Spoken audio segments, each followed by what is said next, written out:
ఎంత ఆశ్చర్య క్రియలు చేసినావయ్యా యేసు, ఎంచలేని ఘనతకు యోగ్యుడవయ్యా.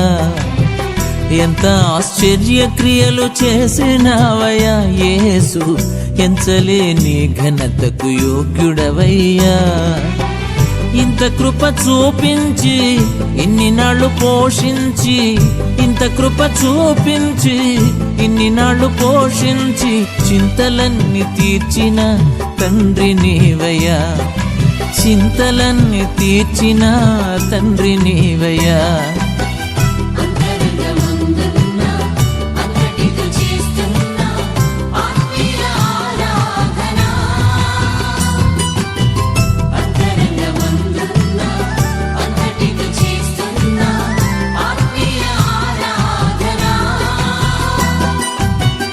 ఎంత ఆశ్చర్య